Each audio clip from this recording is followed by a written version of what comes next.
Urugomero Kabu 16 rwaraye rwinjijwe mu zitanga umuyagankuba mu Burundi. Kuba kugo rugomero vyamaze imyaka 13.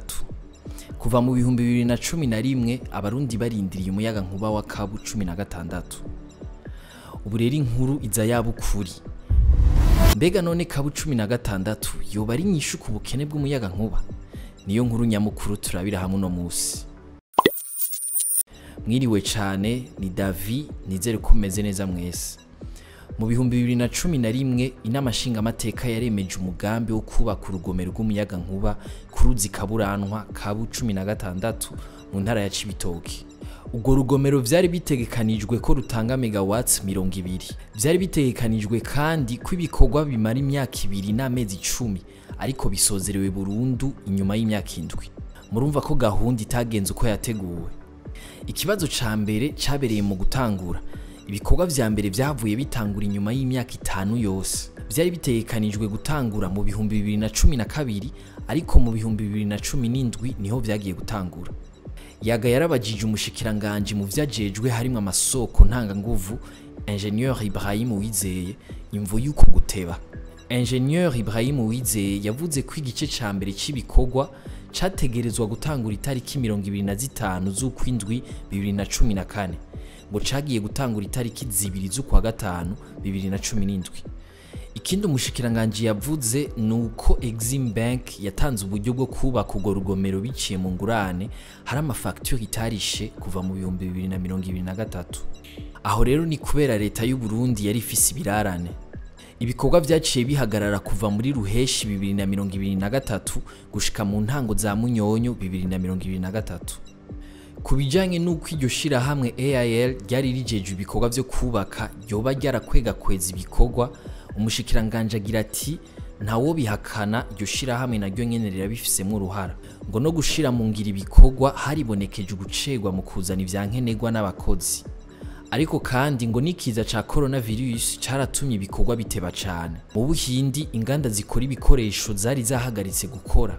Umwe mu bakozi baronse akazi ku rugomero Kabu 16 yigana ko kuvyo yabonye uguteba kw'ibikorwa kwavuye ku mpande zose, haba leta canke ishira hamwe ryubaka.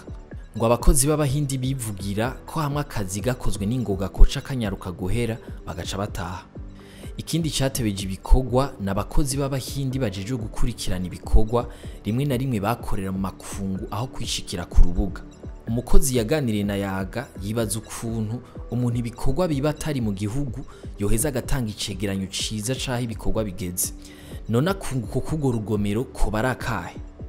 Megawatts 200 za Kabu 16 zije kwiyongera ku 115 zari zisanzwe zitangwa n'ingomero za Regidezo mu gihugu cose. Birumvikana rero ko ibitigiri vy'abaronka umuyagankuba mu Burundi bizokwiyongera bikarushiriza. Mu gihe abarundi bari hagati ya 12 na 15 kwijana aribo bari bafise umuyagankuba mu 2023, ibiharuro dukesha Burundi Eko. Igitabo c'imbona kazoza y'iterambere y'igihugu 2018-2027 gitegekanya ko Burundi buzokenera n'imiburiburi megawatt 400 mu mahinguriro yabwo na megawatt 412 mu gucukura amabuye y'agaciro. Umuvugizi w'ubushikiranganje bw'amasoko ntanga nguvu Felicien Ngendabanyikwa yavuze ko ibibazo vy'umuyagankuba bigiye gukemuka mu Burundi. Yishimikiza ko n'urugomero Rusumo Falls ruzotanga megawatts 27 rugiye gutangura gutanga umuyagankuba bitarenze ukwezi kwa gatandatu no mwaka. Hari mu kiganiro c'abavugizi b'inzego za leta cyo kuwa 29 Ntwarante 2024. Regide zikifuza ko umuyagankuba bokoreshwa neza kugira ngo ntufu busa. Vyashikirijwe mu mubonano w'umukuru wa Regidezo n'abafise amahinguriro. Intumbero yari kurabira hamwe ikoreshwa ryiza ry'umuyagankuba uzokomoka ku ngomero za Kabu 16 hamwe na Rusumo Falls. Hari kuwa 16 Ndamukiza 2024. Tandukira inkuru ngufi nazo. Hari bisigarira vy'umuntu vyazuwe kuri uyu wa gatandatu mu nzu yari imaze igihe atawibamwo muri quartier Nkayamba mu gisagara ca Rumonge. Abari impande yayo n'intwaro ku mutumba bibajije ko vyoba ari vy'umukenyezi yahora yibamwo yoba yarishwe n'umugabo wiwe aca muhambayo. bavyibajije babonye amagufa yoba yazuwe n'imbwa bafatira no ku mpuzu zazuranywe n'ivyo bisigarira. Radio televiziyo Isanganiro itubwira ko mu gipolisi mu Rumonge bavuga ko atawoshoka yemeza ko ari uwo mugore yishwe n'umugabo wiwe hanyuma ngo ahambwaho. Bamenyesha ko baronse amakuru ajanye n'imyiteguro y'uwo mukenyezi yo kuja muri Oman. Ku bwabo rero ngo bisaba amatohoza yimbitse ku irengero ry'abantu bane bari bagize uwo muryango, hongere hamenyekana uwishwe uwariwe. Hari umugwi w'abantu wafashwe bariko baracagagura ibihimba vy'umwana w'umunyamwema yapfuye giturumbuka ku wa gatatu heze itariki 22 z'uku kwezi. Ni muri komine Giharo intara ya Rutana. Bafashwe rero bariko bamucagagura ibihimba vy'umubiri inyuma yo gusambura imva y'uwo mwana w'imyaka 5 yitwa Valentin Bayubahe.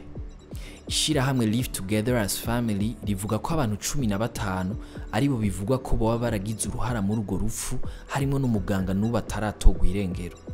Muri abo bikekwa ko uruhara muri urwo rupfu 8 baramaze gufatwa.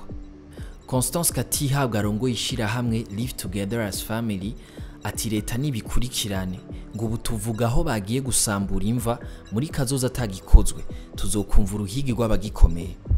Mwakoze kudukurikirana, aya makuru muyasanga ku mbuga za Yaga na Iris News, ahanje tuzosubira ejo.